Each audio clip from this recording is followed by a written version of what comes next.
Kailan ang balik mo rito? Hindi pa nga ako nakakaalis eh. Tinatanong niyo na agad kung kailan ang balik ko? Nagtatanong lang naman ako eh. Wala naman sigurong masama. 1 linggo siguro o higit pa. Ngayon lang naman ako magbabakasyon eh. Kung makapagtanong kasi kayo, para bang hindi ko na kayo uuwian eh. Hindi naman sa ganon. Siyempre nanay mo ko. Natural na mag-alala ako kung saan ka pupunta. Baka naman nag-aalala kayo na maubusan kayo ng panggastos dito sa bahay. Huwag kayong mag-alala. Mag-iiwan naman ako ng panggastos nyo dito sa bahay. Shaira, ano ba yan? Ba't kanya ka magsalita kay nanay? Nag-aalala lang naman siya sa'yo. Masama na bang tanungin ka? O bakit? Ano bang masama sa sinabi ko? Totoo naman ah. Ako ang gumagastos sa bahay na to. Hindi mo na kailangan pamukha pa sa amin yan. Baka pati pagtira namin dito isumbat mo rin. Ikaw ang may sabi niyan, hindi ako. Talaga nagbago ka na nga. Kaya magandang trabaho mo. Akala mo kung sino ka na sa bahay na to. Bahay ko rin to. Kaya may karapatan ako rito. Yun nga eh. Bahay mo rin to pero ni piso, wala kang ibinibigay na panggastos. Alam mo naman na pareho kami nawala ng trabaho ng ate mo ha. Kasalanan ba namin yun ha? Tama na nga yan. Huwag na kayo magtalo. Mag-iingat ka, Shaira, sa pupuntahan mo ha. Huwag mong kalilimutan ang mga bilin ko. Oo na ho. Sige, alis na ako. Baka nandyan na din si Herina sa labas. Sinundan pa ako ni nanay hanggang sa labas ng bahay namin. Tamang-tama namang naroon na rin si Herina sakay ng inarkila naming sasakyan na maghahatid sa amin sa terminal. Marami rin kasi kaming bitbit ng mga gamit. Papunta kami sa probinsya nila at balak magbakasyon. Habang inilalagay ko ang mga gamit ko sa likurang bahagi ng sasakyan, nakita ko nagmano pa si Herina sa nanay ko at ipinagpaalam ako. Sumakay na rin ako agad sa sasakyan. Kumaway si nanay habang palayo kami, pero ang kaibigan ko lang ang kumaway pabalik. Hindi ko alam kung napansin ni Herina na masama ang timpla ko ng araw na yun. Nang makapasok si nanay sa loob ng bahay namin, kinausap siya ng kuya ko. Bakit yun naman po hinahayaan kausapin kayo ng gano'n ni Shaira, Nay? Habang tumatagal, lagiging bastos. Hayaan mo na. Pagod lang siguro ang kapatid mo. Hindi naman kasi biro yung akuin niyang responsibilidad dito sa bahay. Parang kailan lang naman buong buhay niyo naman kami inaalagaan. Kayo nagtatrabaho noon para makapagtapos kami ng pag-aaral. Hindi bale. Maghahanap na lang ako ng trabaho na magaan lang para makatulong sa gastusin natin dito sa bahay. Baka mapano na kayo niyan, Nay. Huwag na po. Naghahanap na rin po ako ng trabaho para ako na lang po magbibigay sa inyo. At saka, gusto na rin pong bumukod ng bahay. Bakit naman? Bahay mo rin ito, kaya may karapatan ka rito. Nagsusumbong po kasi sa akin ng asawa ko. Malimit daw siyang paringgan ni Shaira na palamunin at dagdag pasanin sa bahay na ito. Nahihiya na rin po siya. Tsaka, lagi pong masungit si Shaira sa mga anak ko. Kaya tuloy ako sa kanya lumapit. Siya na nga lang ang tiyahin ng mga bata. Sinusungitan pa niya. Ako na ang humihingi ng pasensya sa inaasal ng kapatid mo sa inyo, ha? Huwag mo naman sanang ilayo sa akin ng mga apo ko. Sila na nga lang ang nagpapasaya sa akin eh. Pwede naman po kayo sumama sa amin kapag bumukod na po kami. Kung nasa poder po namin kayo, makakaasa kayong wala kayong maririnig sa amin. Alam mo naman na kailangan ako ng kapatid mo. Wala naman mag-aasikaso sa kanya kapag umalis ako. Kayo po, Nay. Bahala po kayo kung saan kayo. Ang sa akin lang naman laging bukas ang bahay namin para sa inyo. Salamat anak ha. Napakabait mo talaga. Napakaswerte ko sa'yo. Ang ugali mong yan ang mana mo sa yumaon yung ama. Shaira kaya, sa kaya nagmana. Pareho naman kayo mabait ni tatay Ay, sa tingin ko sa lola nyo. Ganun kasi ang ugali niya nung nabubuhay pa. At dami nang pwedeng makuhang ugali. Ang kagaspangan pa talaga ng ugaling nakuha niya. Umaasa pa rin ako na magbabago rin ng kapatid mo. Malay mo, pagbalik niya galing sa bakasyon nagbago na siya. Sana nga po, Nay. Napawi lang ang inis na nararamdaman ko nang nakasakay na kami sa bus pauwi ng probinsya ng kaibigan kong si Herina. Lagi na lang kasi kong iritable sa bahay dahil sa mga hindi maubos-ubos na bayarin.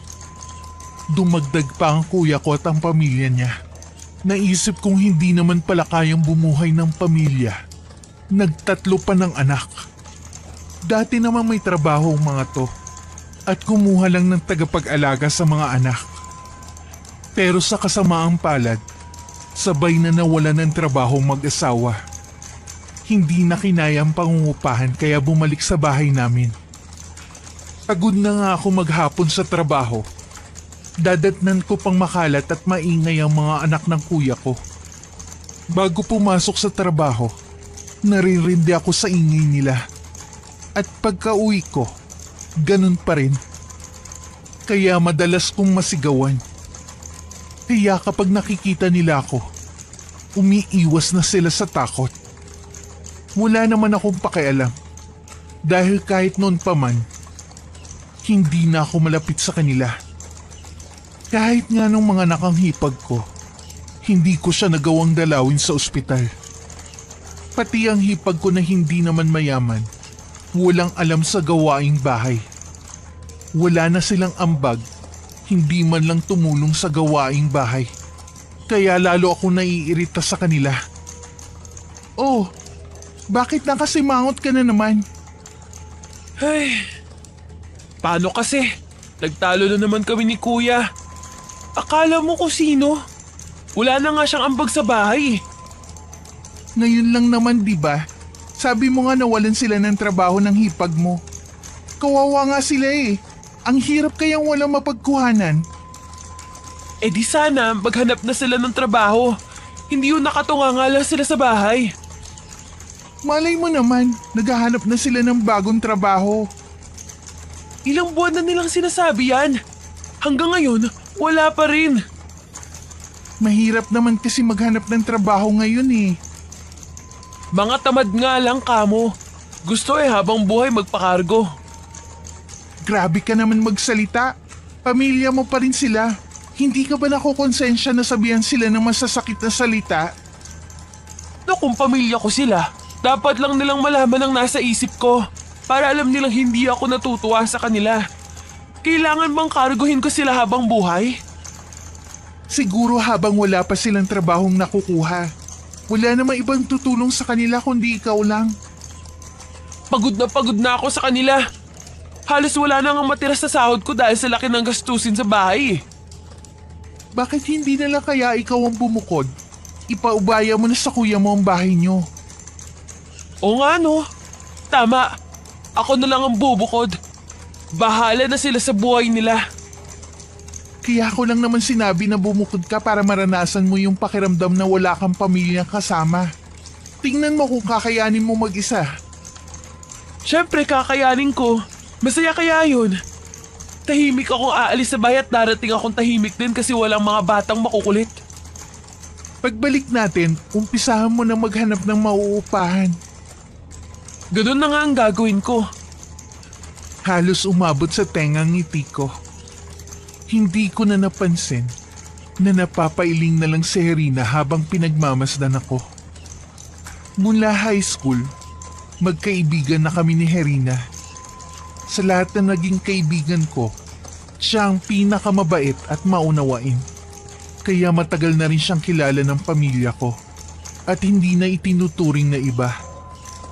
Habang nakatingin sa labas ng bintana, unti-unting bumibigat ang talukap ng mata ko hanggang igupo na ako ng antok. Nakatulong din ang lamig sa loob ng bus para lalong mahimbing ang tulog ko. Marahang yugyug ang nagpagising sa akin. Paglingon ko, ang nakangiting mukha ni Herina ang bumungad sa akin. Malapit na tayo sa bababaan natin. Napasarap ang tulog ko. Ang lamig kasi. Pansin ko nga, kung hindi pa kita ginising malamang mamaya ka pa magising. Pagdating na lang sa bahay ka bumawi ng tulog. Makalipas nga ang ilang minuto, papasok na sa terminal ang sinasakyan naming bus. Dahil nakaupo kami sa pinakahuling upuan, hinayaan muna namin na makababa ang ibang pasahero. Tsaka naman kami tumayong magkaibigan. Napakunot ang noo ko nang makita na wala sa taas na lagayan ng mga gamit ang isa kong bag. Hinanap ko yun pero hindi ko makita. Bigla akong kinabahan na baka may nakadampot na nun. Sigurado ka ba dyan mo nilagay? Oo naman! Baka meron lang dumampot nun. Kapal naman kung sino man yun. Baka sa trunk ng bus mo na ilagay. Akala mo lang nandyan. Tignan na lang natin. Mawalang galang na sa inyo mga ineng. Sa inyo ba ang bag na ito? Ikaw palang matanda ka ang kumuha ng bag ko. Napulot ko lang yan dito sa sahig. Hindi ko yan kinuha. Sinungaling ka! Ano mapupunta sa'yo to kung hindi mo kinuha? Humanda ka sa akin kapag may nawala dito. Dahan-dahan ka sa iyong pananalita, ineng. Masyadong matabil ang dila mo. Kayo nga po eh. Ang tanda-tanda na, nangunguha pa rin ng gamit ng iba. Shaira, ano ba? Baka nga nahulog lang ang bag mo sa sahig kanina. Baka naman natabig lang ng ibang pasahero nang hindi nila namamalayan. Imposible naman na nahulog na hindi nila namamalayan. Sadya talagang may kumuha nito. Bahala ka na, iha, kung ayaw mo maniwala. Kaibigan mo na ang nagsasabi. Sadya sigurong bastos ka at mahilig makipagtalo sa mga matatanda. Ako na po ang humihingi ng dispensa sa inasal ng kaibigan ko. Pagod lang po siya sa biyahe. Ayos lang, ineng. Pinapatawad ko na siya alang-alang sa'yo. Bababa na po ba kayo? Oo, sana eh. Sige po, mauna na po kayo. Mag-iingat lang po kayo. Hindi ko maiwasan na hindi mapaismid sa inasal ng kaibigan ko.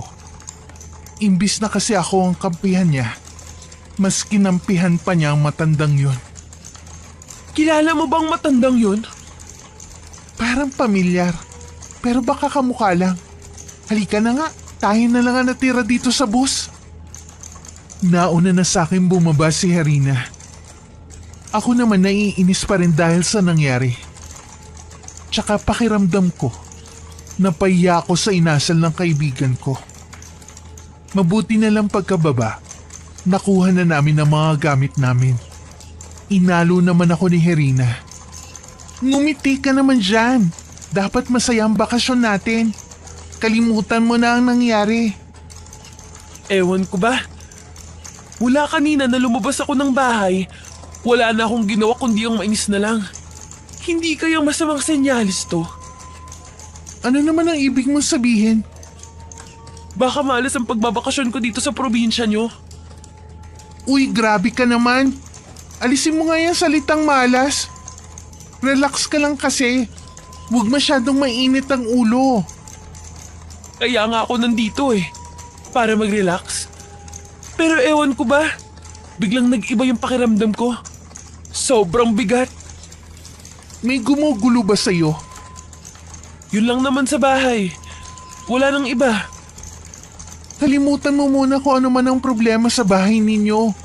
Tsaka mo na isipin pagbalik mo. Oo nga, pasensya ka na kung ganito ako ngayon. Wala yun. Ano, tara na.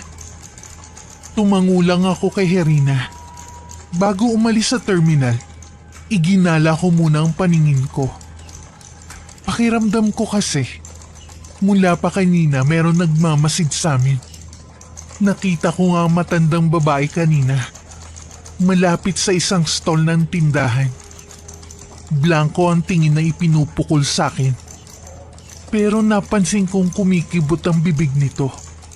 Parang may sinasabi ng kung ano sa hangin. Inalis ko na lang ang paningin ko sa matandang babae. Baka lalo lang masira ang araw ko. Dahil marami kaming dala, nag-arkila na lang kami ng tricycle pa uwi sa baryo ng kaibigan ko. Halos 1 oras din ang binyahin namin papunta sa kanila. Agad naman kaming sinalubong ng lola nito at pinsan na nagbabakasyon din sa bahay ng kanilang lola. Pinagamit sa amin ng lola ng kaibigan ko ang kwarto sa ibaba, malapit sa banyo. Ayos lang ba na dito tayo sa baba matutulog? Nauna na kasi yung iba kong pinsan sa kwarto sa taas. Okay lang. Walang problema kahit saan tayo matulog. Mas gusto ko nga rito eh. Malapit sa banyo. Minsan kasi, malimit sa ating gabi. Nagigising ako para magbanyo. Mamaya pagkakain natin, ipapasyal na kita dito sa amin. Bukas na lang siguro tayo magpunta sa ilog na malapit dito. Tapos, puntahan natin yung lumang simbahan sa bayan.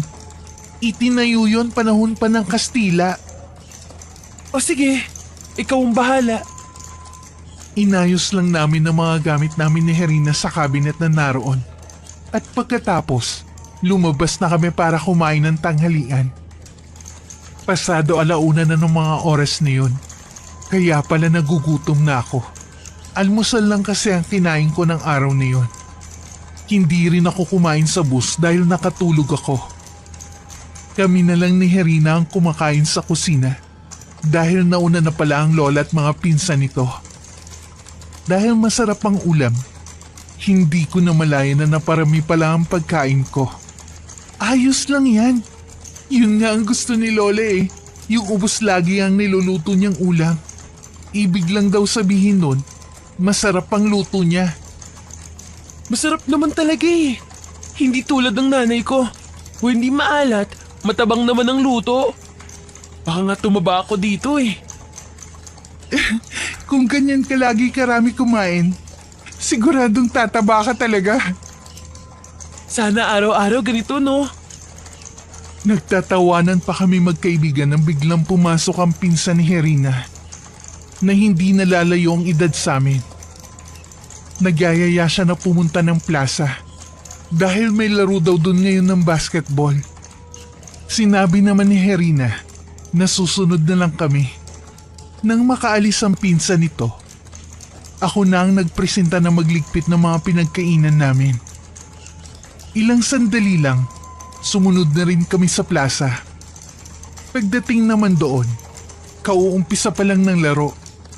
Humanap na lang kami ng mapupwestuhan sa isang sulok. Nag-enjoy naman ako sa panonood, lalo na si Herina, na tuwang-tuwa sa grupong nanalo sa laro. Palibhasa kasi, isa sa mga naglalaro ay matagal na nitong crush. Nang matapos ang basketball, nagiya na rin ako umuwi. Malapit na kami sa bahay ng lola niya nang makarinig kami na nagtitinda ng balot. Bili tayo ng balot. Sige ba? Lola, pabili po ng balot. Ilang balot, Ineng? 4 po. Ikaw yung matanda sa busa. Yung kumuha ng bag ko. Anong ginagawa niyo dito? Kaya pala pamilyar kayo sa akin eh. Taga rito po pala kayo, Lola. Taga rito nga ako, Ineng. Malapit sa ilog ang bahay ko. Pabili nga po pala kami ng 4 na... Huwag na tayong bumili. Sa iba na lang. Wala na nagtitinda ng balot dito kundi ako lang. Huwag na tayong bumili. Nakakawalang gana eh. Ano ka ba? Ako naman ang bibili eh. Pagbilhan nga po ng 4. Huwag niyo na pong samahan ng asin. Suka na lang po. Bahala ka kapag sumakit ang tiyan mo dahil sa balot na yan. Bakit ba ganyan kasama ang ugali mo? Wala naman akong ginagawang masama sa'yo, Ineng. O sadya talagang bastos ka at masama ang ugali. Hindi ka ba tinuruan ng magandang asal ng mga magulang mo? Hoy tanda! Huwag mong may damay-damay dito ang mga magulang ko ha. Sino ka ba? Para husgahan agad ako na masama ang ugali ko.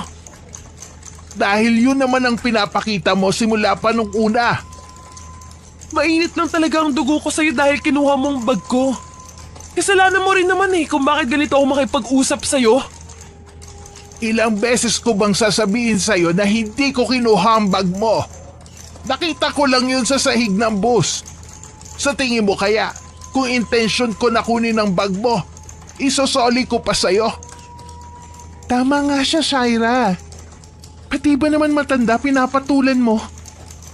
Ah, Lola, Pasensya na po kayo sa kaibigan ko ha. Ayos lang Ineng. Sana mahawaan mo ang kaibigan mo na magandang pag-uugali. Talagang ginagalit mo ako ha? Tama na. Umalis na nga yung matanda eh. Nakakainis kasi yung matandang yun eh. Dito pa talaga kami nagkita. Sana man lang itinago mo ang inis mo sa matandang babae. Ikaw lang tuloy ang napasama. Anong ibig mong sabihin?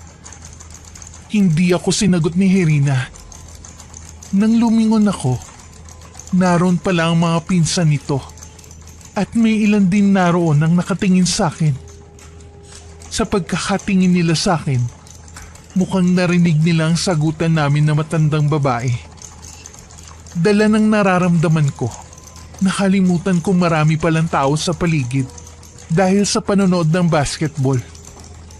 Parang gusto ko na lang matunaw sa sobrang kahihiyan.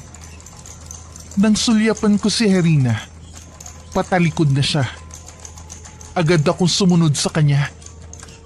Hanggang makauwi kami ng bahay, wala kaming imikan. Kahit nagingit-ngit ako dun sa matandang babaeng nagtitinda ng balot, kinimkim ko na lang muna. Nahihiya rin ako sa kaibigan ko at sa kamag-anak niya na nakita ang inasal ko kanina. Huminga muna ako ng malalim bago ko hinarap si Herina. Yung nangyari kanina, pasensya ka na ha. Bigla kasing uminit ang ulo ko eh. Sana mapatawad mo ako.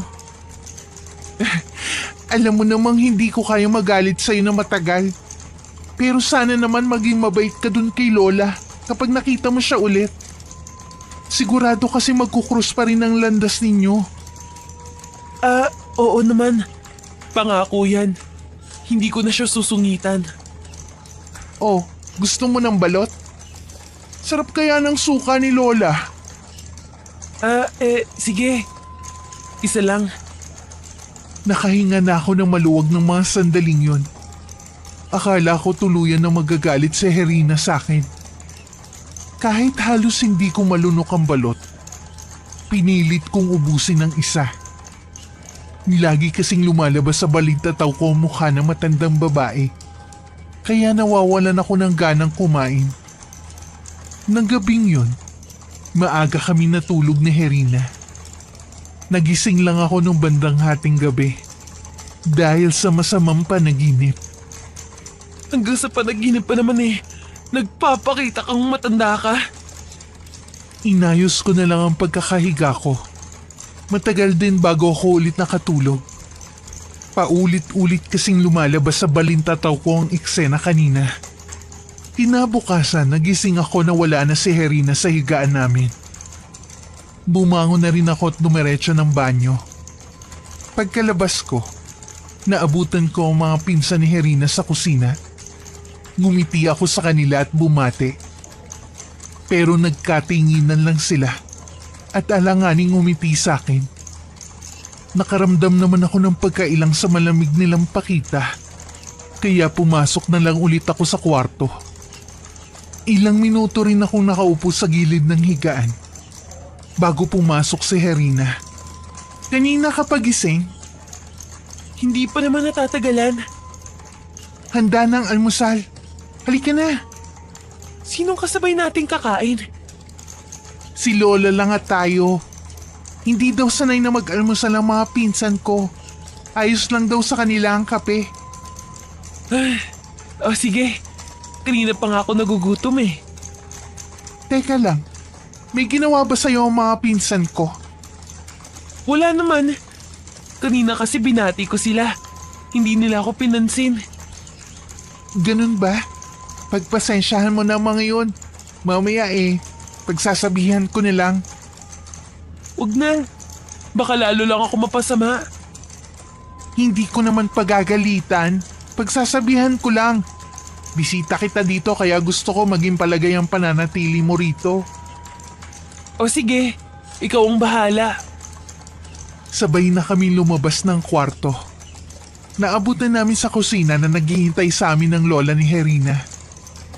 Malaki ang pagkakangiti nito sa amin. Kinumusta pa nito ang unang gabi ko. Halata talaga rito ang pagiging mabait katulad ng kaibigan ko. Habang nag-aalmusal, masaya pa kami nagkukwentuhan. Kami na rin na nagligpit ng pinagkainan namin. Si Lola naman, nagpaalam na papasok muna sa silid nito. Ang swerte mo naman, Irina. Ang bait ng lola mo. Sinabi mo pa. Kaya kapag may pagkakataon gusto ko laging umuwi rito. Kahit man lang sandaling panahon makasama ko si Lola. Sana makabalik pa ulit ako dito. Pwede naman. Bukas ang bahay na to para sa'yo at sa lahat ng kaibigan ko. Gusto mo bang pumunta tayo sa ilog ngayon? Oo ba? Tayo lang bang dalawa? Kasama natin ang mga pinsan ko. Mas marami, mas masaya. Ihahanda ko lang ang mga dadalhin natin. Nagpaalam ako sandali kay Irina na papasok muna sa silid namin para ihanda ang ilang gamit sa pagpunta namin sa ilog. Paglabas ko narinig kong sinasabihan niya ang mga pinsan tungkol sa inasal sa akin. Para ako nanliit sa sinagot ng isa nitong pinsan. Akala mo daw kung sino ako makapagsalita. Mukha naman daw akong pobre. Hindi daw nila nagustuhan ang inasal ko sa matandang babae. Hindi ko na narinig ang isinagot ni Herina sa pinsan niya. Pumasok na kasi ulit ako sa silid namin. Ilang sandali lang, pumasok na rin si Herina sa silid namin. Seryoso ang mukha nito nang pumasok. Nagpakawala lang ng pilit ng ngiti nang tumingin sa akin. Tayo na lang ang pumunta sa ilog. May iba raw kasing lakad ang mga pinsan ko. Hindi nila tayo masasamahan. Ah, ganun ba? Saan daw ang lakad nila? Hindi sinabi Tsak naman na maraming tao sa ilog ngayon. Marami tayong makikilala. Ah, sige. Aalis na ba tayo? Oo. Nakahanda na yung dadalhin natin. Lumakad na nga kami pagkatapos. Nang dumating kami sa ilog, marami ng taong naliligo roon. Saglit kong nakalimutan ang tungkol sa narinig kong pakikipag-usap ni Herina sa mga pinsan niya. Nag-enjoy naman ako kahit papano. Nang magsawa ako sa paliligo, nagpaalam lang ako kay Herina na mag-iikot-ikot sa paligid. Saan ka naman pupunta? Teka, sasamahan kita. Wag na! Maligo ka na lang dyan. Hindi naman ako lalayo Dito lang ako sa paligid ng ilog. O sige, basta wag kang lalayo ha. Diyan ka lang sa natatanaw ko. Oo na. Masyado ka namang nag-aalala Akala mo naman mawawala ako rito. Hindi mo kasi kabisado ang lugar na to. Huwag ka nang mag-alala sa akin. Sige na, babalik din ako agad. Mabilis na akong tumalikod para hindi na niya ako pigilan. Narinig ko pa ang pahabol niyang pasabi na mag-ingat ako. Minsan naiisip ko na napakaswerte ko sa pagkakaroon ng kaibigang katulad ni Herina. Daig ko pa kasing nagkaroon ng kapatid sa katauhan niya. Kahit madalas akong tinutoyo, lagi pa rin niya akong inuunawa. Sa lalim ng iniisip ko, hindi ko na malaya na napalayo na pala ako. Hindi ko na alam kung paano babalik. Ang tigas kasi ng ulo ko Paano kaya to? Saan ba ako dumaan kanina? Napabuga naman ako ng hangin at saka hinanap ang daan pabalik ng ilog. Sa di kalayuan, nakarinig naman ako ng lagaslas ng tubig. Mabilis kong tinungo ang gawin yun. Pero napahinto rin ako sa paglalakad. Hindi kasi yun ang ilog kung saan kami naligo. Ang ilog na yun ay kabaliktaran ng niliguan namin. Marumi kasi yun.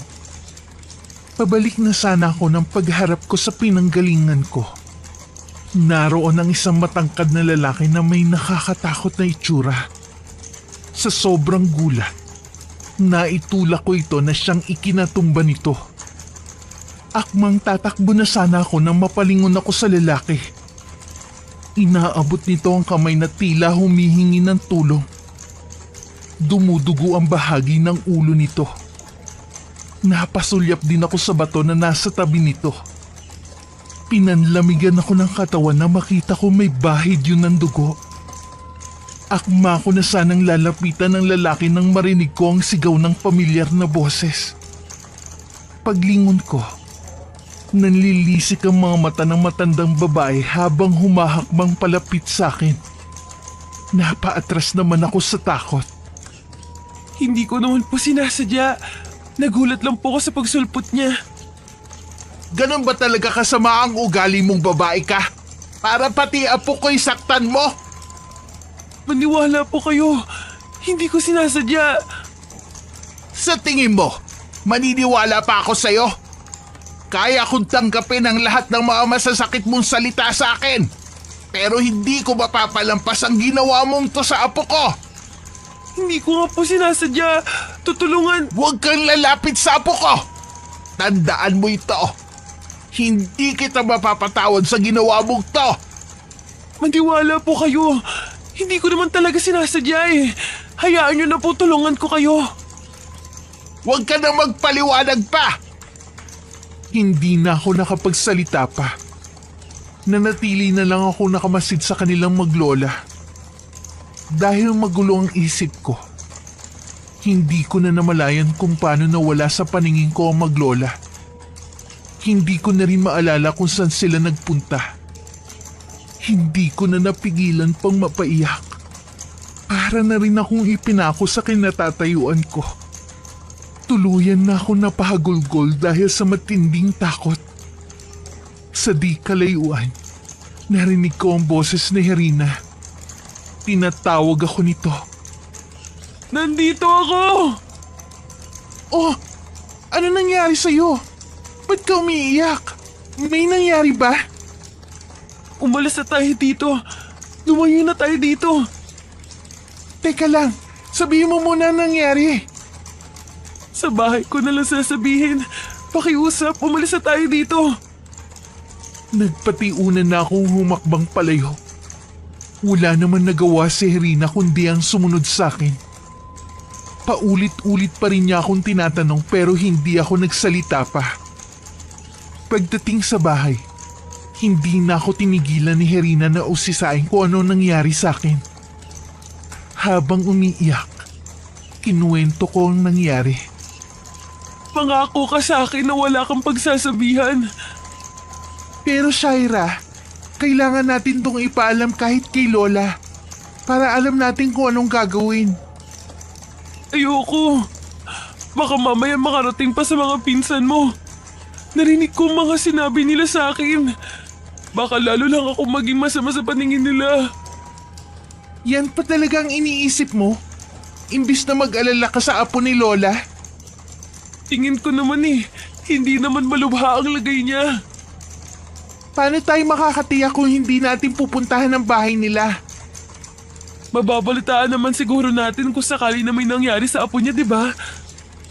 Siguro, ewan ko. Pero mas mabuti na ipaalam pa rin natin kay Lola. Nagmamakaawa ako sa'yo. Sige na, atin-atin na lang muna to. Di ba magkaibigan tayo? Kung talagang mahalaga ako sa'yo, wala ka munang pagsasabihan sa nangyari.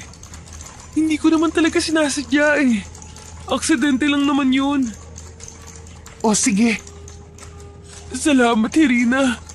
Kaibigan ka talaga. Sa hapunan hindi ako kumain. Nagdahilan na lang ako na busog pa at pagod sa pagpunta sa ilog. Nakatingin lang ako sa kisamin ng silid at iniisip ang nangyari kanina. Hindi ko maiwasan na sisihin ng lalaking apo nung matanda. Pakiramdam ko talaga, minamalas ako. Hindi nga yata maganda makipagtalo kapag aalis ka ng bahay. Nakaramdam din ako ng inis sa nanay ko at sa kapatid ko. Kayo talaga ang sumira sa bakasyon ko. Humanda kayo pagbalik ko dyan. Lalayasan ko na kayo. Magpapakalayo-layo na ako. Hindi nyo na ako makikita kahit kailan. Tumagilid ako ng higa.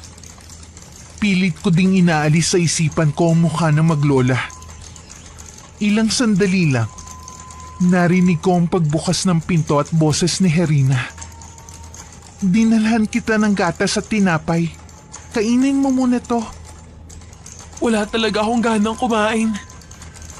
Pilitin mo. Kasi nag-aalala sa'yo si Lola eh. Baka kapag inilabas ko to ng walang bawas, siguradong magtatanong yun. Malakas pa naman ang radar nun. Baka mamaya mapilitan akong sabihin. Sige na nga. Alam kong nahihirapan ka rin. Siguro mas maganda kung pupuntahan natin ang bahay ng matandang babae. Ayoko. Baka kung anong gawin niya sa akin. Pinagbantaan niya ako. Kahit kasi ako nakukonsensya. Paano kung namatay ang apo ng matanda? E di lumalabas pa na pinagtakpan ko ang krimen mo. Wala namang krimen eh. E anong tawag mo sa nagawa mo? Tingin ko nga hindi naman malala yung nangyari dun sa apo ng matandang yun eh. Sana nga talaga. Pinagdarasal ko rin na sana maayos na ang lagay ng apo ng matanda. Napatingin na lang ako kay Herina. Ako naman, kahit nagugutom, hindi ko talaga malunok ang dala niyang tinapay. Lumagok na lang ako ng konting gatas at saka ako itinabi. Muli na ako nahiga. Si Herina naman nahiga na rin sa kabilang kama. Kahit nahiga na ako, hindi pa rin ako dalawin ng antok. Parang dinig na dinig ko pa rin ang boses ng matandang babae. Abaling-baling ako sa higaan. Nang sulyapan ko si Herina, humihilik na siya. Bumangon na lang ako at nagpalakad-lakad sa kwarto hanggang mapagod. Nahiga ulit ako at pinilit matulog. Ilang sandali lang, hinihila na ako ng antok. Nagising ako na para bang may nakatingin sa akin. Pagmulat ko ng mga mata, sobrang lapit ng mukha ng matandang babae sa akin.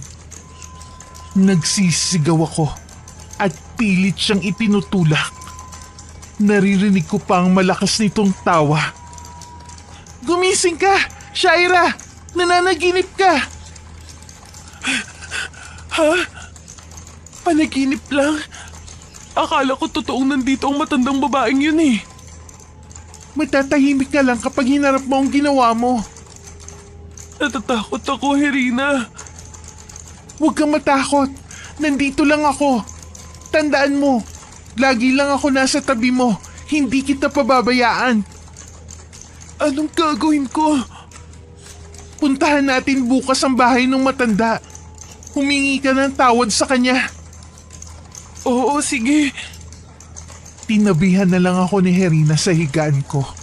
At hindi siya natulog hanggat gising ako.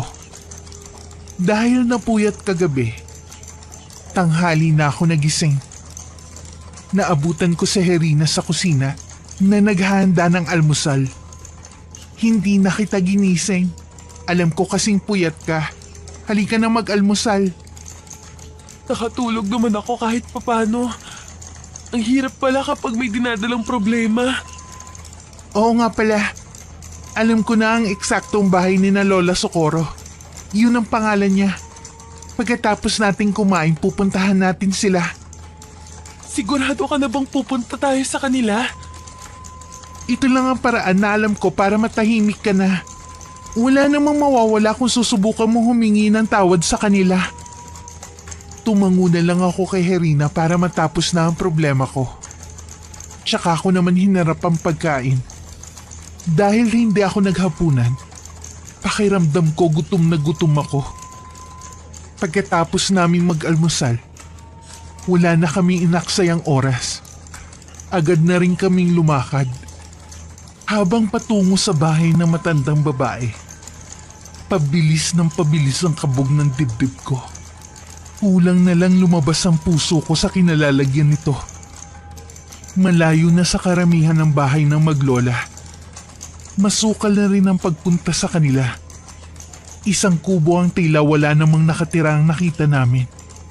Napapalibutan na rin ng matataas na damo ang palibot ng bahay. Para naman wala nang nakatira dyan.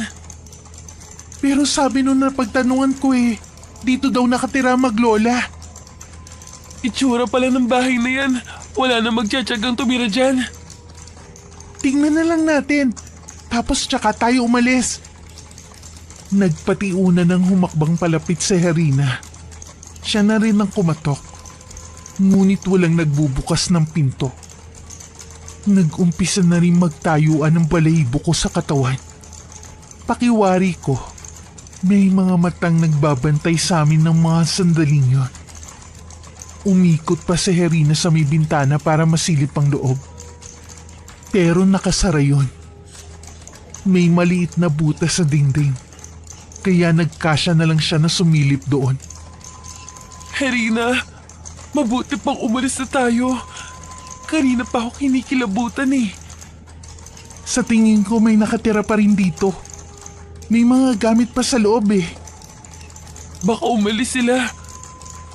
Baka nga, mabuti pang maghintay muna tayo. Ano? Maghihintay pa tayo rito? O bakit? Tignan mo nga itong lugar na to. Kapag may masamang mangyari sa atin dito, kahit ano sigaw natin, walang makakarinig sa atin dito. Sa pagkakaalam ko lang ha, kaya tayo nandito dahil sa kasalanan mo sa maglola. Kaya bakit ganyan na naman ang tono ng pananalita mo? Wala naman ako sinabing masama eh. Tingnan mo nga itong lugar na to. Hindi ka ba natatakot? Ah! Bakit ka sumigaw? Sa likod mo! Ha? Ano bang? Kahit si Herina'y napasigaw din sa gulat ng paglingon niya, ay naroon ng isang lalaki na nakakatakot ang itsura. Baku-baku kasi ang mukha nito at luwa ang isang mata. Hindi rin normal ang laki ng ulo nito. Hinila ko ang kamay ni Herina palayo sa lalaki. Sabi ko na sa'yo, umalis na tayo dito. Baka kung anong gawin ng halimaw na yan sa atin. Ano ka ba? Maghunos dili ka nga. Siya ba ang apo ni Lola? Oo, siya nga. Kita mo naman na maayos ang lagay niya. Mabuti pang umalis na tayo dito. Dali na. Humingi ka muna ng dispensa sa kanya bago tayo umalis. Ano? Hindi na kailangan, no? Mukha namang sinto-sinto yung lalaki na yan. Hindi naman niya maiintindihan. Kahit na hindi tayo aalis sa lugar na to hanggat hindi ka humihingi ng dispensa sa kanya. Ayoko. Kung ayaw mong umalis, maiwan ka dito. Ano? Pagkatapos kitang samahan, iiwan mo lang ako dito? Ang tigas kasi ng ulo mo eh. Hindi ako hihingi ng dispensa sa taong yan. Hindi natuloy ang pag-alis ko nang biglang sumulpot ang matandang babae sa harapan ko. Madilim ang anyo nito na nakatingin sa akin. Ang lakas ng loob mong pumunta rito para insultuhin lamang ang apo ko. Sintu-sintu ba ka mo? May sira sa ulo? Sa inaasal mong yan, mas mukhang ikaw ang may diferensya sa pag-iisip. Sino ka para pagsalitaan ako ng ganyan? Totoo lang naman ang sinasabi ko tungkol sa apo mo eh. Sa'yo ata nagmana. Masyado talagang matabil ang dila mo, Ineng. Hindi na ako makakapagpigil pa. Bakit? Anong gagawin mo ha? Malalaman mo rin balang araw ang bunga ng pagiging bastos mo at kawalang modo. Lola Socorro, ako na po ang humihingi ng dispensa sa inaasal ng kaibigan ko. Huwag na po kayong magalit. Hindi mo kailangan humingi ng dispensa para sa kaibigan mo. Hayaan mong siya mismo ang makapagtanto sa mga mali niyang ginagawa. Aalis na po kami.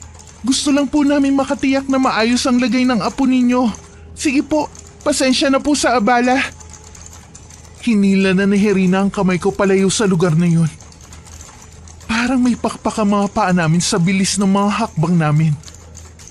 Pareho pa kaming hinihingal na makauwi.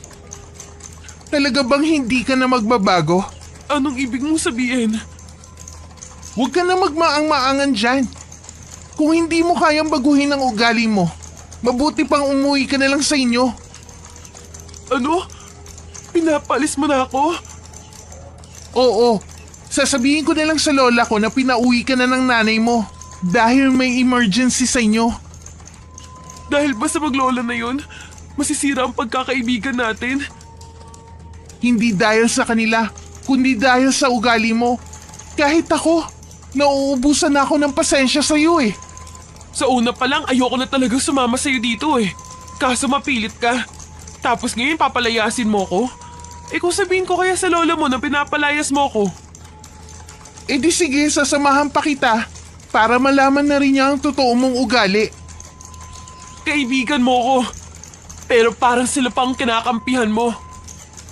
Hindi ko sila kinakampihan. Sumusobra ka na kasi. Sana makapag-isip-isip ka. Tinapunan ko lang siya ng malamig na tingin. Inayos ko na ang mga gamit ko at saka nagpaalam sa lola nito. Nagtataka naman ito kung bakit biglaan ang pag-uwi ko. Sinabi ko na lang na may mahalaga akong gagawin sa amin. Nagpatawag naman ng tricycle sa Herina para ihatid ako sa terminal ng bus pauwi sa amin. Habang lula ng tricycle, nadaanan pa namin ang matandang babae. Nakatingin din siya sa akin. Nang nasa bus na ako, hindi na ako mapakali. Pakiramdam ko kasi may nakatingin sa akin. Kahit gusto ko sanang umidlip, hindi ko magawa. Hanggang makauwi ramdam ko pa rin na tila may nagmamatsyag sa kilos ko.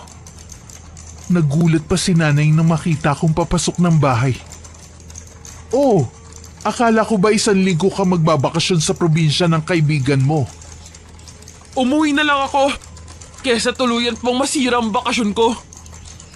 Ano bang nangyari? Huwag niyo na lang pong alamin. Ayoko na ring alalahanin. Aalis din po ako maya-maya.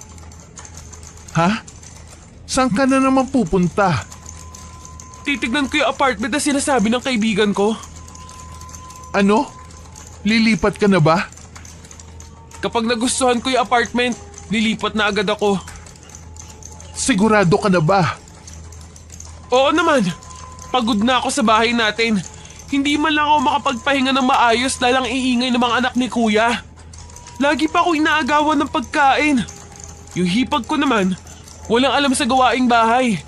Imbes na yun na lang ang ambag niya dito. Pagpasensyahan mo na ang mga pamangkin mo, anak. Ganon talaga ang mga bata, lalo na sa edad nila. Tungkol naman sa asawa ng kuya mo, naglilinis naman siya. Kaso nagkakalat lang kasi ang mga bata. Kaya nga ako na lang ang aalis para magkaroon naman ako ng katahimikan. Sige, ikaw ang bahala. Dalawin mo na lang kami dito, ha? Tsaka sabihin mo kung saan ka nakatira para mapuntahan kita. Oo, sige Nay. Papasok muna ako sa kwarto ko. Nagpahinga lang ako sandali at pagkatapos umalis na rin ako. Naabutan ko pa ang kuya ko na kumakain sa kusina. Narinig ko ang sinabi ng inay na bumalik na agad ako. Tinapunan ko lang siya ng blankong tingin. Kay nanay lang ako nagpaalam. Saan pupunta yun?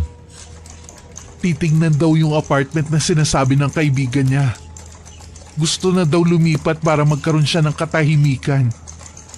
Ano? Siya pa talaga naghahanap ng katahimikan? Samantalang kami ang rinding-rindi na sa pagpaparinig niya. Hayaan na lang natin ang kapatid mo. Kung dun siya magiging masaya, suportahan na lang natin. Napakaramot niya talaga. Ayaw lang niyang gumastos muna dito sa bahay. Akala mo naman hindi ibabalik sa kanya ang mga nagastos niya. Hindi man lang niya naisip na magkatulong tayo sa paghahanap buhay noon para makapag-aral lang siya. Sinakripisyo ko na hindi makapag-aral. Alang-alang sa kanya. Kaya nga hirap ako makahanap ng trabaho ngayon eh. Sana man lang naisip niya yun. Ay, pasensya ka na anak. Ako may kasalanan kaya hindi ka nakapag-aral. Patawarin mo ko. Hindi niyo po kasalanan yun. Ginusto ko rin naman po na tumigil nun sa pag-aaral eh. Para magbigay daan kay Shaira. Kung alam ko lang sana na magiging ganito siya kaingrata. Hindi na sana ako nagpaubaya sa kanya. Hayaan mo, baka kapag nagsolo siya, maisip niya yung mga sakripisyo natin sa kanya. Bako, malabo yun. Maiba nga pala ako ng usapan. Natanggap na ako sa trabaho. Malapit lang dito, Sa bagong bukas na bakery. Talaga po? Magandang balita yan ah. Teka lang, sigurado po ba kayong kaya yung trabaho? Oo naman, magaan lang naman yun eh. Baka naman po napipilitan lang kayo. May trabaho rin naman po ako eh. Ako na lang pong bahala sa lahat ng gastusin dito sa bahay. Gastusin mo na lang ang sahod mo sa pamilya mo. Ako na ang bahala rito sa bahay. Hindi po pwede yun. Dapat po tulungan tayo, katulad ng dati. Salamat anak. Napakaswerte ko talaga sa'yo. Nang makita ko ang apartment na sinasabi ng kaibigan ko, agad ko yung nagustuhan kahit maliit lang. Tamang-tama lang para sa akin. Agad ako nagbigay ng paunang bayad. Pag-uwi ko sa bahay, masigla kong inayos ang mga gamit ko. Anak, bakit nilalagay mo na sa kahon ang mga gamit mo? Ngayon ka na ba lilipat? Oo, Nay. Nakapagbigay na ho kasi ako ng paunang bayad para hindi na ako maunahan. Napakabilis naman yata. Kailangan mo ba ng tulong? Hindi na po, Nay. Kaya ko naman po to. Saan ka nga pala lilipat? Pwede ko bang mahingi ang address mo? Sige ho, isusulat ko lang sa papel. Mamimiss ka namin anak kapag wala ka na rito. Lagi naman ho ako nadalaw dito eh. Tsaka sinabi ko naman sa inyo ang dahilan, di ba? Oo nga, kaya lang. Ito pong papel. Nakasulat na ho dyan yung address ko. Iniwasan ko na lang tingnan ang malungkot na mukha ni nanay. Mabilis ko na lang inayos ang mga gamit ko. Dahil baka dumating na ang inarkila kong sasakyan. Inuna kong ilabas ang mga maleta. Nakasalubong ko pa si Kuya Jonel sa sala. Sinulyapan pa niya ang mga maleta kong dala. Talagang disidido ka nang umalis ha. Atat na atat ka na talagang bumukod. Kahit naman sino eh. Na naisang bumukod lalo na kapag mga katulad nyo ang kasama dito sa bahay. Aminado naman kami na naging pabikit kami sa bahay na to. Pang-unawa lang naman ang gusto namin. Kaya lang sadyang makita ng utak mo. Alam mo naman kasing mahirap ang buhay ngayon. Hindi ka pa pala handang magpamilya. Nag-asawa ka na agad. Wala kang karapatan na pagsalitaan ako ng ganyan ha. Hindi porke ilang buwan mo kaming pinakain. Pwede mo na akong pangaralan. Sana naisip mo. Kung hindi dahil sa amin ni nanay, wala ka sa kinalalagyan mo ngayon. Sinusumbatan mo ba ako ha? Ang kapal mo naman. Tumigil na nga kayo. Wala na kayong ginawa kundi mag-away. Ikaw, Shaira, kung aalis ka, umalis ka na. Huwag mo nang awayin ng kuya mo. Aalis naman na talaga ako eh. Si kuya kasi. Basta na lang humarang sa daraanan ko.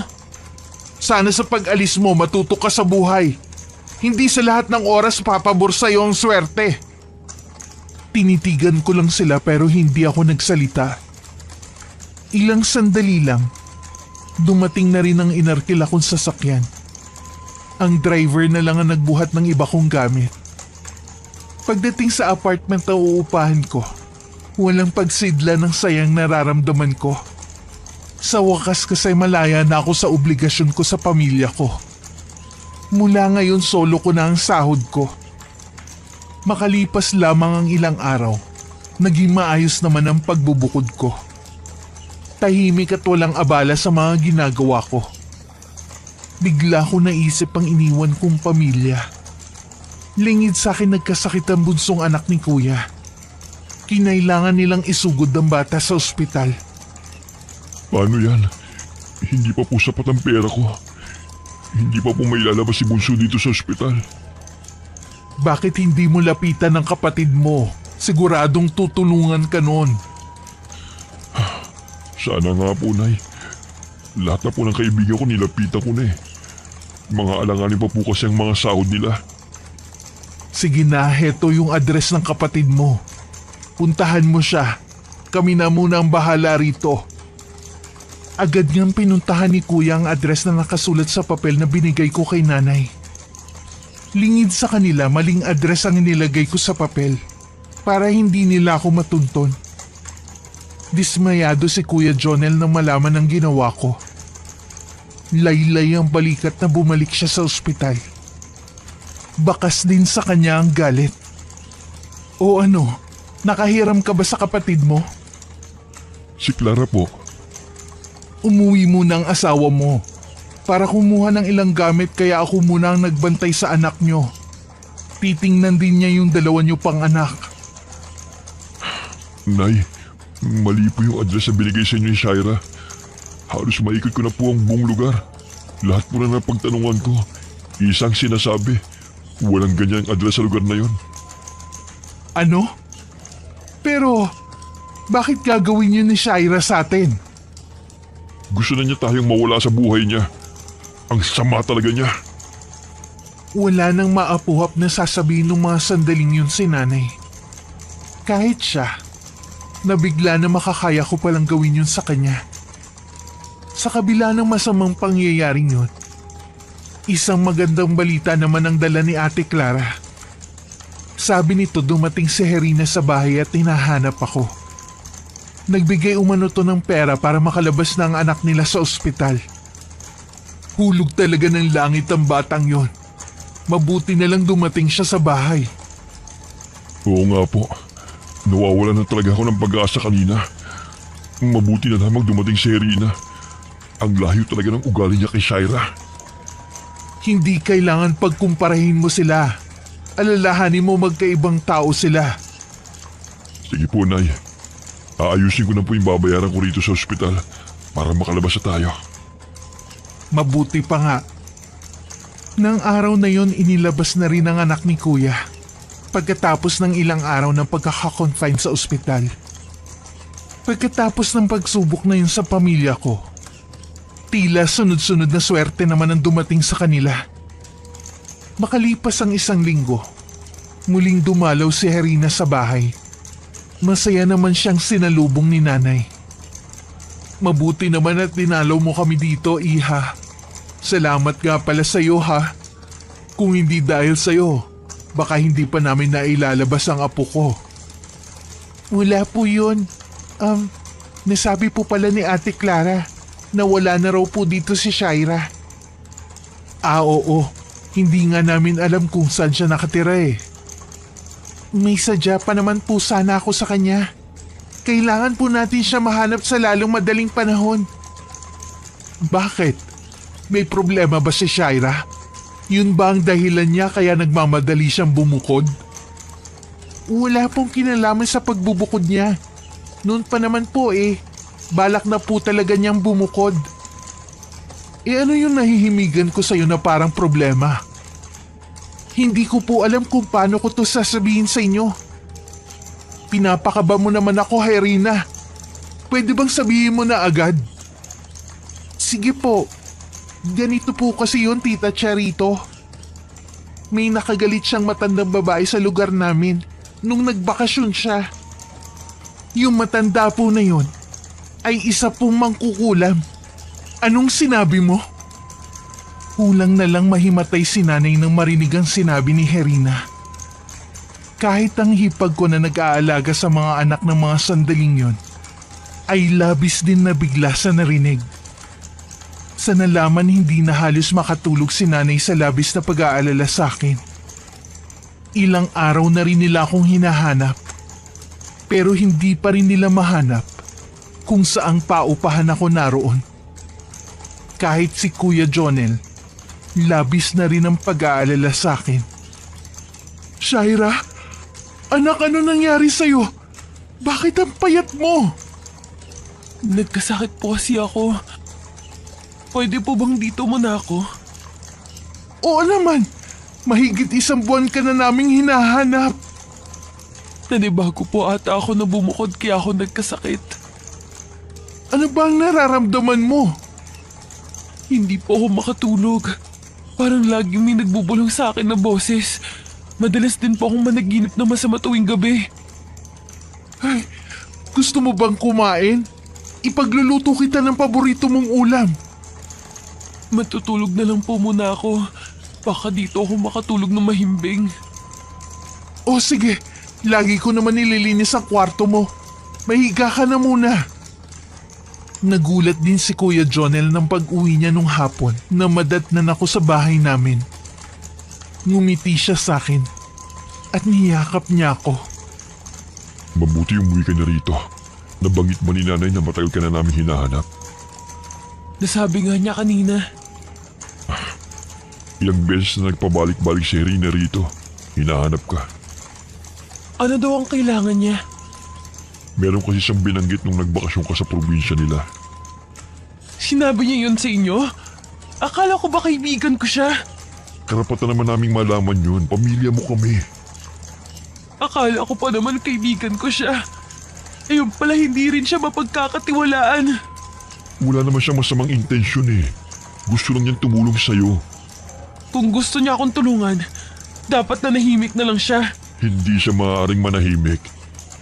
Dahil yung matandang babae, naghihiganti sa'yo. Isa pala siyang mangkukulam. Anong sabi mo? Yung mukhang mabahong matandang babae na yun isang mangkukulam? Oo. Dapat humingi ka sa kanya ng kapatawaran. Gusto ni Hirina na bumalik ka sa probinsya nila. Hindi na ako babalik sa kanila. Shaira, sasamahan ka namin ni nanay. Sama-sama natin itong haharapin bilang pamilya. Mas marunong ka pa sa akin. Kapag sinabi kong ayaw ko, hindi tayo uuwi ng probinsya. Teka, saan ka pupunta? Bumalik ka. Nag-uusap pa tayo, Shaira. Pabalibag kong isinara ang pinto ng silid ko. Naupo muna ako sa gilid ng higaan ko habang nakasapo ang dalawang kamay sa ulo ko. Ilang sandali lang, tila meron na namang bumubulong sa akin. Inilibot ko ang paningin ko sa kabuuan ng silid. Parang naririnig ko ang halakak na matandang babaeng yun. Tigilan mo na akong matanda ka. Wala akong kasalanan sa'yo. Sinabi ng tama na. Lahat ng mga gamit na mahawakan ko, pinagbababato ko kung saan saang direksyon. Paulit-ulit din akong sumisigaw. Shaira, buksan mo ang pinto, anak! Ano nangyayari sa'yo? Ayaw niya akong tigilan, Nay. Paulit-ulit na lang siyang bumubulong. Ayaw niya akong patahimikin. Nang bumukas ang pinto, nakasiksik ako sa sulok habang umiiyak. Agad ako nilapitan ni nanay at hinawi ang ilang hibla ng buhok ko na napunta sa mukha ko. Ano ba nangyayari sa'yo, anak? Hindi ka naman dating ganyan na. Masigla ka at puno ng buhay. Nay, gusto niya ako kunin. Huwag mo ko iiwan mag-isa. Tahan na, huwag ka matakot. Nandito lang ako, hindi kita iiwan. Inayos lang ng hipag ko ang sapin ng higaan ko na nagulo ko dahil sa pagwawala ko. Inalalayan na ako ni nanay na mahiga. Nang akala kong tatayo siya, agad kong pinigilan ang kamay niya. Saka ako umiling-iling. Umupo sa tabi ko si nanay. Sa kanya hinaplos-haplos ang buhok ko. Hindi ko na namalayan na unti-unti nang bumibigat ang talukap ng mga mata ko. Hanggang tuluyan na akong makatulog. May luha pa ang mga mata ni nanay nang titigan ang mukha ko. Ilang sandali pa, lumabas na ng silid ko si nanay. Para kausapin naman si Kuya Jonel. Kailangan madala ang kapatid mo sa isang manggagamot. May kakilala si Clara na magaling na albularyo sa kabilang barangay. Kailangan lang natin makumbinsi si Shaira na sumama para magpagamot. Sa ayaw at sa gusto niya, dadalhin na natin siya sa albularyo bukas. Kinabukasan maaga ako nagising. Nakabihis na rin si nanay at kinakausap ako na sumama na para magpagamot. Mawawala na bang bumubulong sa akin kapag sumama ko sa inyo? Oo anak, mawawala na yung mga naririnig mong boses at tuluyan ka ng gagaling. Sige, basta mawala lang yung boses na naririnig ko. Tulungan na kitang magbihis. Habang nasa biyahe, tahimik lang ako sa tabi ni nanay. Ang daming nagsasalimbayan sa utak ko ng mga oras na yun. Mga alaala ng mga kasamaan ng ugali ko noon. lalo sa pamilya ko at ibang tao. Napapaisip tuloy ako. Baka sadya talagang masama ang ugali ko. Kaya ang nangyayari ay malaking karma na sa akin. Hindi ko namalayan na tumutulo na pala ang luha ko. Pagdating sa bahay ng manggagamot, tahimik lang ako nakasunod kay nanay. May mga nauna rin sa amin na marahil ay mga magpapagamot din. Halos kalahating oras din bago kami hinarap ng manggagamot. Isa siyang matandang lalaki na tansya ko. Nasa 70 na ang edad. Kumuha ang manggagamot ng pulang papel na nasa garapon. Meron itong sinulat doon. Tsaka yun itinupe. Binulungan din yun at saka sinunog. Ang abo nito inilagay sa mangkok na may tubig. Nakatingin ako doon. Kaya kitang-kita ko ang larawan na nabuo sa tubig. Ang maglola. Nagbili ng manggagamot na bumalik kami bukas. Masyado di umanong mabagsik ang kumukulam sa akin. Nung pauwi kami hanggang makarating ng bahay, kalmado lang ako. Pero nung pagsapit ng 3:00 ng hapon, doon na ako nagwala. Pilit akong pinipigilan ni nanay at kuya. Pero hindi nila ako mapigilan. Labis ang pagkagulat nila nang maisalya ko sila ng sabay. Humingi na ng tulong si Ate Clara sa mga kapitbahay. 5 kalalakihan kasama ang Kuya Jonel ko ang nagtulong-tulong para mapigilan ako at maitali sa higaan.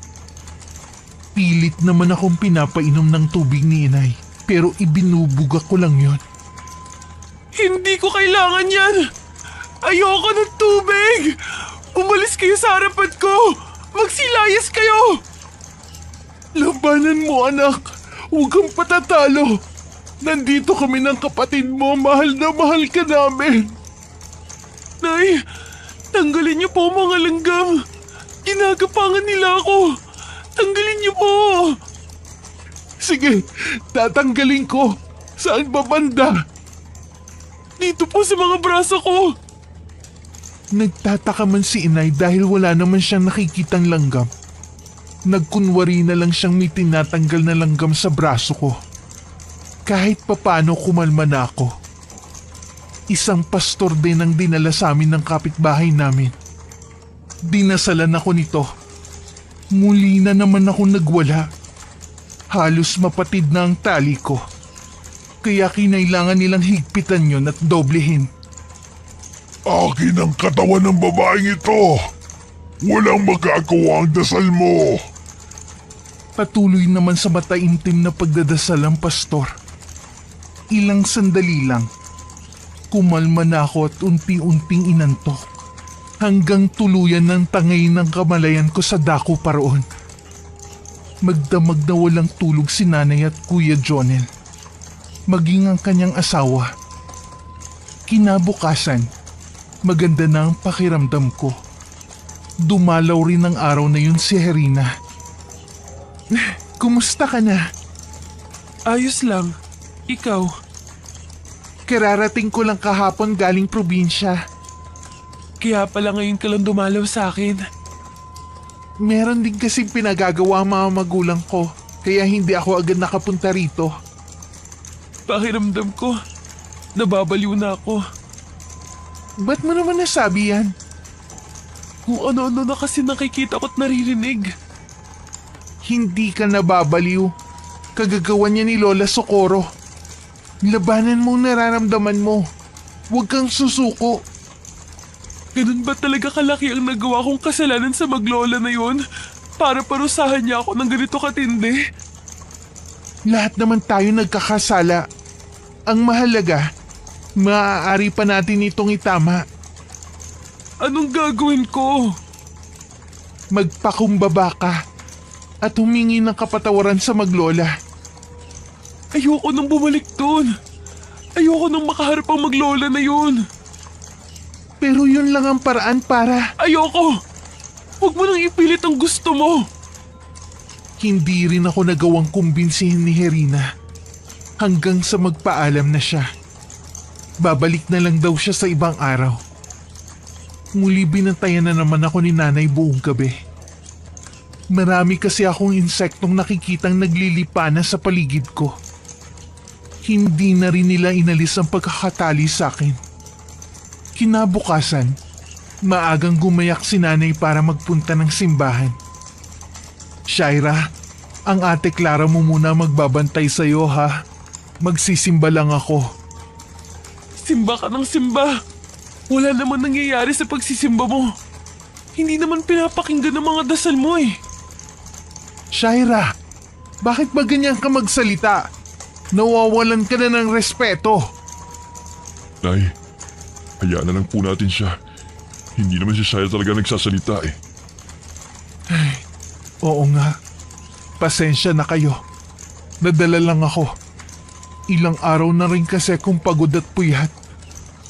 Nagre-reklamo na po ba kayo sa pagbabantay sa akin? Hindi yun ang ibig kong sabihin. Kahit habang buhay pa kitang bantayan, gagawin ko anak. Basta gumaling ka lang. Mabuti pang umalis na lang kayo. Baka mahuli pa kayo. Babalik din ako agad. Kayo na munang bahala rito. Hindi ba panggabi ang trabaho mo, kuya? Bakit hindi ka pa magpahinga? Magkwentuhan muna tayo kahit sandali lang. Mamaya na ako iidlip. Ano naman ang gusto mong pagkwentuhan natin? Kung gaano kasama ang ugali ko? Lahat naman tayo may bahagi na masama ang ugali eh. Ang mahalaga, kaya natin baguhin yun para maging mabuti. Kaya ako ginagantihan ng matandang babaeng yun dahil sa masasakit na salitang binitawan ko sa kanila. Ayaw mo pa talagang humarap sa matandang yun? Para humingi ng kapatawaran? Natatakot ako, kuya, na humarap sa kanila. Paano kung hindi niya bawiin ang kulam? Masisiraan na ba ako ng bait? Hindi yun mangyayari. Manalig ka lang sa may kapal.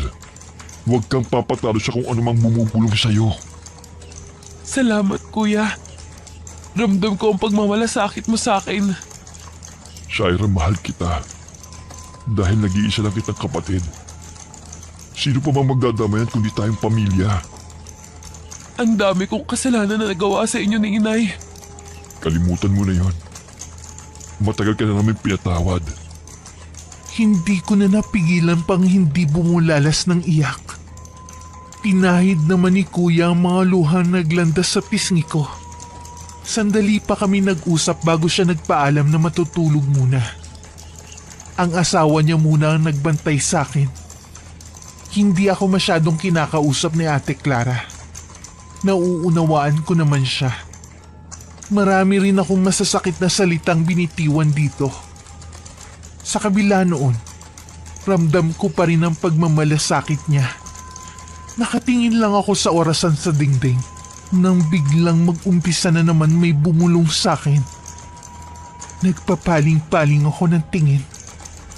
Pilit ko yun hinahanap. Hindi ko na napansin ang takot na bumalatay sa mukha ng hipag ko. Bigla rin itong napatakbo palabas ng silid ko. Ako naman nag-umpisa na muling matakot. Marami kasi ako nakikitang gumagapang sa sahig ng iba't ibang insekto. Nagsimula na rin akong magsisigaw. Sakto naman pumasok si Kuya Jonel. Pupungas-pungas pa siya na halatang naalimpungatan lang sa pagtulog. Ano nangyayari? Naririnig ko na naman siya, kuya. Inuutusan niya ang mga insekto na lapitan ako. Patayin mo ang mga yun, kuya. Huwag mo hayaan na makalapit sa akin ang mga yan. Papasok sila sa katawan ko. Wala naman akong nakikita.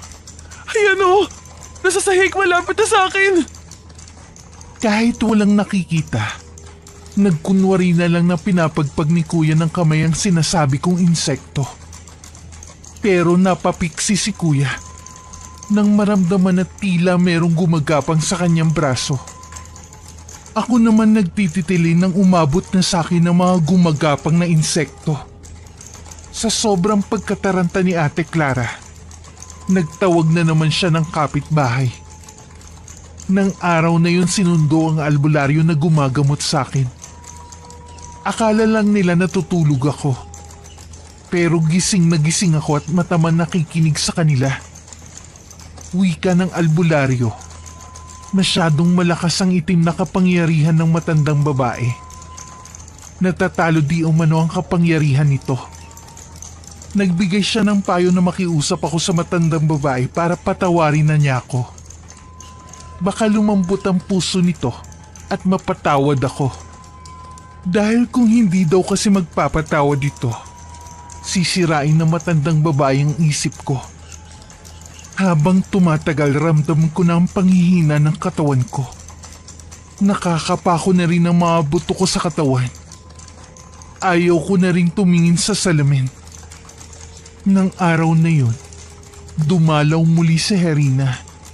Aninag sa kanyang mga mata ang matinding awa sa akin. Rina, pwede mo ba akong samahan? Saan naman? Sa probinsya niyo. Handa na akong harapin na maglola. Mapatawad man nila ako o hindi, ayos lang sa akin. Ang importante, pakahingi ako ng kapatawaran. Maganda yan. Sasamahan kita. Hindi na kami nag-aksaya pa ng panahon. Hindi ko na pinasama si inay. Mas gusto kong nasa bahay na lang siya para magpahinga. Nagpresenta naman si kuya na sasamahan ako. Nang araw na sumakay kami ng bus, ang daming alaalang nagsalimbayan sa akin. Una na doon kung paano ko tratuhin noon ang matandang babae. Dahil sa dami ng iniisip ko, hindi ko na malayang nasa terminal na kami. Isang sasakyan ang sumundo sa amin at dinala sa bahay nila Herina. Mainit pa rin akong tinanggap ng lola nito at iba pang kamag-anak ni Herina. Ang iba sa kanila ay labis na nibago sa itsura ko. Ang lola ni Herina ay bakas sa mukha ang pag-aalala. Nagpatawag din siya ng magaling na manggagamot na manggagaling pa sa ibang lugar.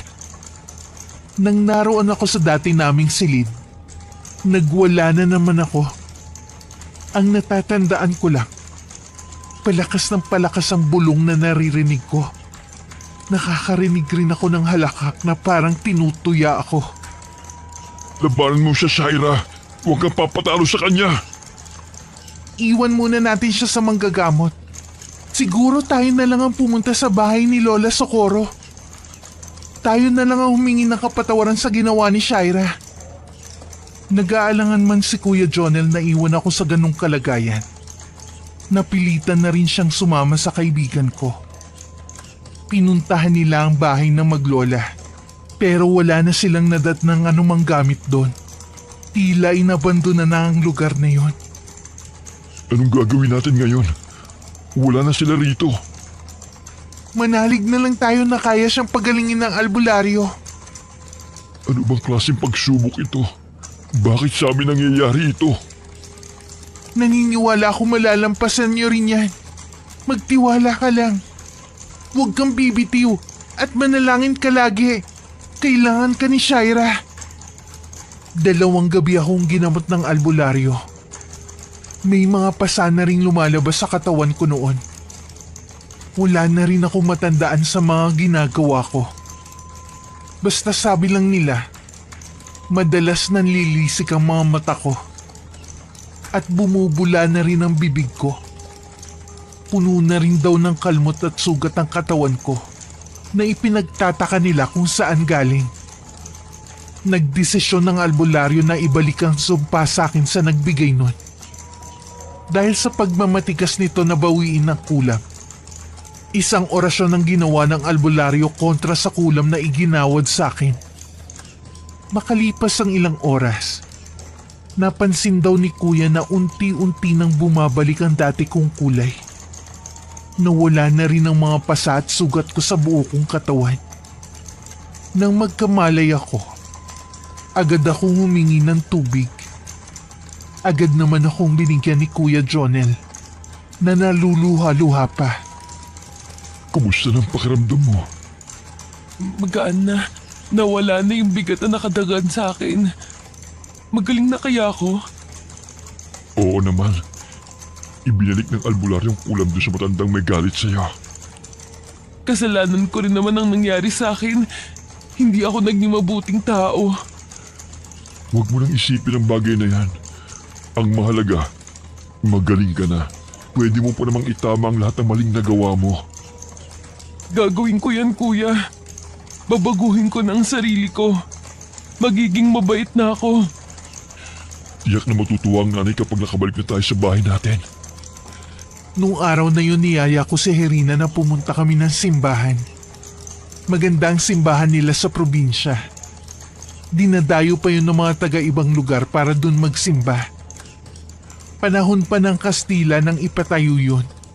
At makailang ulit na rin pinaayos dahil sa nangyaring digmaan noon at mga bagyong nagdaan. Nais kong sulitin ang pagpunta doon para maging makabuluhan ang bakasyon ko sa kanila. Nais ko kasing magbaon ng magandang alaala sa pagpunta ko ron. Nang sa ganon, matakpan ang pangit na alaala ko sa lugar. Nung nasa loob na kami ng simbahan, taimtim ako nagdasal. Ipinagdasal ko rin na kahit hindi ako personal na nakahingi ng kapatawaran sa maglola, hangad ko ang kaligtasan at kapayapaan para sa kanila, saan man sila naroroon. Pagkatapos ng misa, nagyaya na rin ako umuwi. Salamat, Herina, sa pagiging mabuti mong kaibigan sa akin. Patawarin mo ako kung hindi ako naging mabuti sa'yo. Huwag mo nang isipin ang bagay na yan. Ang mahalaga, magaling ka na. Makakapag-umpisa ka na ulit ng panibagong buhay. Tama ka dyan. Hindi ko nasasayangin ang ikalawang buhay na ibinigay sa akin. Umuwi ako sa amin noon na may kapayapaan sa puso ko. Labis naman ang saya ng nanay na malaman na magaling na ako. Isang buwan pagkatapos na nangyaring yun sa akin, tsaka lang ako pinayagang magtrabaho ni nanay. Sa kasalukuyan nasa Korea na si kuya para dun magtrabaho. Hindi na kasi sapat ang kinikita niya para sa pamilya niya. Kaya naman sinubukan niya mag-apply papunta sa ibang bansa. Pinalad naman na nakalipad siya. Ako naman, pinili na makipagsapalaran sa Maynila. Gusto ko muna kasing malayo sa buhay probinsya. May mga pagkakataon kasi na lagi ko pa rin naaalala ang masamang karanasan ko sa pagbabakasyon ko nun sa probinsya ng kaibigan ko. Magkaibigan pa rin kami ni Herina. Pero mula nang mapunta ako sa Maynila, dumalang na ang pagkikita namin. Sa paglipas ng mga taon, natuto ko mangolekta ng mga anting-anting. Ang masamang karanasan kasi na yun na nagtulak sa akin para maniwala na kaya akong protektahan ng mga anting-anting laban sa mga kulam at ibang masasamang elemento. At sa sarili ko lang inamin, mula nang mangyari ang pangungulam sa akin, malaki ang pinagbago ko sa paniniwala at sa ibang bagay. Wakas.